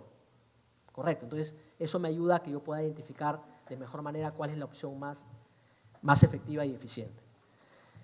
Y finalmente, tengo que evaluar el cumplimiento y la evaluación. El cumplimiento básicamente pasa por identificar el costo del cumplimiento de la medida regulatoria que voy a introducir o de la medida normativa. ¿Es un costo razonable? ¿Es un costo realmente bajo? ¿Es un costo alto? Esto me va a ayudar a determinar si la norma, una vez aprobada, va a ser cumplida. Porque si tengo un alto costo, posiblemente la consecuencia va a ser que nadie va a cumplir la norma porque el costo de cumplimiento es prohibitivo. O simplemente prefiero seguir manejándome en la informalidad o prefiero incumplir la norma porque cumplir la norma me cuesta. ¿No? Entonces, ese es un tema que se tiene que analizar también como parte de esta metodología. Como ustedes han podido ver, el tema de la consulta pública es una herramienta, es un proceso que se aplica de manera integral en esta metodología. O sea, hay que hacer consulta pública para validar el problema, para validar los impactos, para validar las alternativas. O sea, se tiene que hacer consulta pública para escuchar al ciudadano, ¿no?, qué alternativas puede ofrecer para solucionar el problema. ¿Cuáles son los avances en el ámbito nacional? Si bien es cierto, el decreto legislativo 1448, recientemente aprobado, ¿no?, ha incorporado la figura del análisis de impacto regulatorio ex ante y ex post. Sin embargo, antes inclusive de la adopción del decreto legislativo 1310, ya existían ciertas entidades públicas que estaban comenzando a experimentar con el análisis de impacto regulatorio. Y este es el caso básicamente de 3 organismos reguladores, ¿no? Tenemos el caso de OCENARMIN, el caso de OCITRAN y el caso de OCIPTEL, que ya han venido inclusive incorporando dentro de sus procesos como buenas prácticas esta herramienta del RIA ex ante y ex post. Correcto. Inclusive han creado lineamientos, han creado metodologías, han creado procesos internos. El caso, digamos, más significativo, por lo menos el que yo le doy importancia, porque yo tuve la oportunidad de trabajar el diseño cuando estaba trabajando en OCITRAN, es la conformación de un comité de política regulatoria o de mejora regulatoria que tenía como propósito justamente conducir el proceso de reforma para incorporar este concepto de mejora regulatoria dentro de la entidad. Pero lo más importante es que se logró elaborar un manual RIA, un manual de análisis de impacto regulatorio, que no es otra cosa que un conjunto de lineamientos conjuntamente con la OECD. O sea, si ustedes revisan ese manual RIA, digamos, debe ser el manual, digamos, que cumple con los estándares de la OECD y que ciertamente puede servir como referencia para las demás entidades de la administración pública, porque es un manual elaborado y certificado por la OECD. Así como se establece el RIA ex post, la norma, el decreto legislativo 1448 también establece el RIA no solamente ex ante, sino también ex post. El RIA ex post lo que busca básicamente es identificar, ¿no?, cómo le ha ido a la regulación después de un tiempo. La regulación ha alcanzado o no sus objetivos, la regulación sigue siendo efectiva, sigue siendo eficiente, y ahí hay que hacerse preguntas básicas. ¿Sigue siendo apropiada la norma? ¿No? ¿Continúa siendo efectiva? ¿Fue eficiente? ¿Hay una mejor alternativa? Y ahí lo que tengo que hacer es comparar entre mi RIA ex ante, entre la foto que me da mi RIA ex ante, con la información que voy recopilando de la ejecución o del cumplimiento, para ver si es que esa foto se sigue manteniendo luego 3 años o 4 años, para ver si es que sigue siendo efectiva, sigue siendo eficiente la norma. Porque si como consecuencia del cumplimiento de la norma comienzo a levantar información, data, evidencia, que demuestra que la norma no sigue siendo efectiva o no sigue siendo eficiente, la conclusión será dejar sin efecto esa norma. Bueno, les dejo esta lámina. Hay un estudio de la OCDE del 2014 en donde básicamente identifica principios para evaluar sistemáticamente el desempeño regulatorio. El desempeño regulatorio no es otra cosa que el desempeño de la regulación, ¿no? Si la regulación que se ha emitido ha tenido un desempeño positivo o un desempeño negativo, ¿no? Y básicamente se analizan temas que tienen que ver con los insumos, las actividades, los productos, los resultados y los impactos, para ver si efectivamente la medida regulatoria es una medida que ha cumplido su propósito. Bueno, sobre consulta pública, ¿no? En el tema de consulta pública también hay un diagnóstico en el caso del estudio de la OECD, ¿no? Por ejemplo, lo que se dice es que aunque existe la obligación de prepublicar las normas antes de que entren en vigencia, no existe obligación de considerar el feedback del público dentro de la elaboración y revisión regulatoria, ¿no?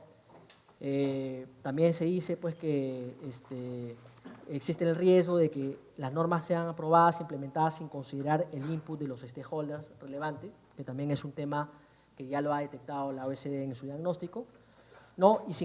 Y a pesar de eso nos hace recomendaciones. ¿Y qué es lo que nos dice la OECD? Lo que dice es que la consulta pública hay que aplicarla a todo el ciclo de la actividad regulatoria, no solamente en la fase de elaboración de las normas, sino también en la fase de implementación y en la fase de monitoreo y evaluación ex post, lo que les estaba comentando anteriormente, ¿no? ¿Y cuáles son las estrategias de consulta pública? ¿No? Básicamente acá hay que ir más allá de la sola publicación de las normas para recibir comentarios. Hay que establecer estrategias de innovación, estrategias innovativas que me permitan ver la mejor forma de relacionarme con los ciudadanos o con los stakeholders relevantes de manera transparente, ciertamente para evitar el problema de captura regulatoria. Correcto. Algunas estrategias están vinculadas, por ejemplo, a publicar electrónicamente los proyectos regulatorios. O sea, evito menos gasto, lo puedo publicar electrónicamente en la página web para recibir comentarios, hacer foros virtuales de consulta con grupos de interés, hacer focus group, ¿no? Talleres de trabajo, paneles de expertos y grupos consultivos. Pudiera ser, ¿sabes qué? No quiero yo en una instancia de mi etapa de formulación de la norma vincularme todavía con los usuarios o con los administrados o con los ciudadanos. Convoco a una junta de notables que son los expertos en la materia, y con los expertos en la materia voy levantando feedback, información que me ayude a elaborar una propuesta normativa, ¿no? O pueden también servir los cuestionarios electrónicos, o sea, difundo electrónicamente cuestionarios para que los administrados me respondan. Y puedo utilizar el Facebook. El Facebook, que es tan masificado, es una forma como puedo yo, digamos, de una otra forma, incentivar, correcto, en todo segmento de la población el interés de involucrarse de manera activa en el proceso de elaboración de normas. Entonces, acá el mensaje es que hay que ir de la mera notificación para comentarios a una participación más activa de los stakeholders a lo largo del ciclo regulatorio. Esto supone evidentemente una estrategia detrás, porque pudiera ser que la consulta pública mal llevada genere consecuencias inesperadas. Entonces, tiene que haber toda una estrategia detrás de eso. Finalmente, ya con esto termino, les había comentado de que uno de los instrumentos recogidos en el Decreto Legislativo 1448 tiene que ver con el costeo de la regulación y de trámites. Sin embargo, el costeo de la regulación y trámites, que se visualiza como un instrumento independiente, ya no formaría parte del ACR y del RIA ex ante, porque en el ACR hay costeo de trámites, en el RIA ex ante hay costeo de regulaciones. Entonces, ¿a qué se ha referido la norma cuando menciona como instrumento independiente de la mejora regulatoria el costeo de la regulación y de trámites? Desde mi punto de vista, esto es un tema que hay que aclararlo en los lineamientos o disposiciones reglamentarias, justamente para evitar alguna confusión de herramientas, porque pudiera ser que se esté tratando de lo mismo, ¿no? En cuyo caso, evidentemente, no tendría mucho sentido hablar de un instrumento autónomo de costeo de la regulación de trámites cuando ya existen ya el ACR por una parte y ya existe por otro lado el RIA ex ante, ¿no? Y también habíamos dicho que otro instrumento autónomo son las revisiones y derogaciones del ordenamiento jurídico ¿Y acaso eso no es consecuencia del RIA ex post? ¿No es consecuencia de la evaluación regulatoria ex post? Porque cuando yo evalúo ex post la norma, como les había comentado, ¿es para qué?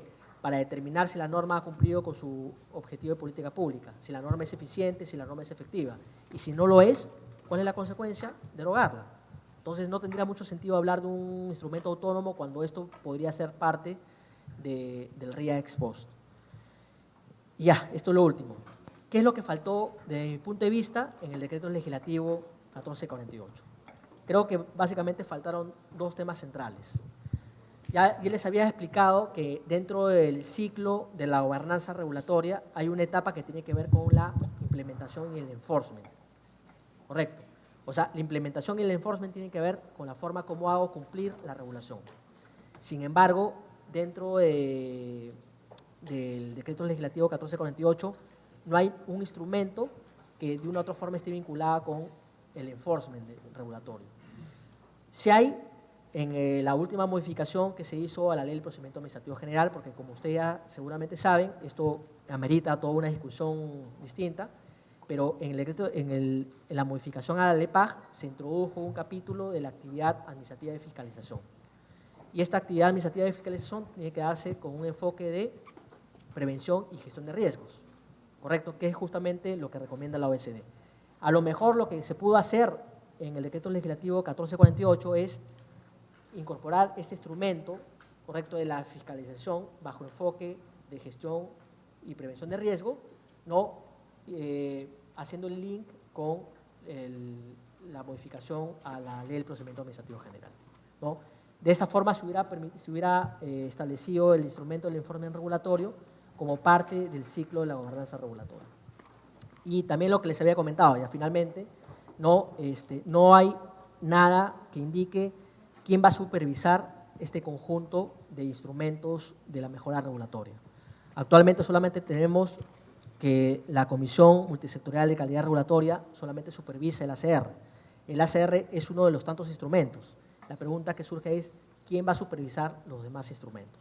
¿No? Son dos aspectos que han quedado en el tintero, pero esperamos que evidentemente a través de las normas reglamentarias o de los lineamientos se pueda aclarar esto para efectos de no generar evidentemente interpretaciones innecesarias y sobre todo darle efectividad a estas medidas que recientemente ha aprobado el gobierno. Bueno, con esto termino mi exposición y les agradezco mucho por su tiempo.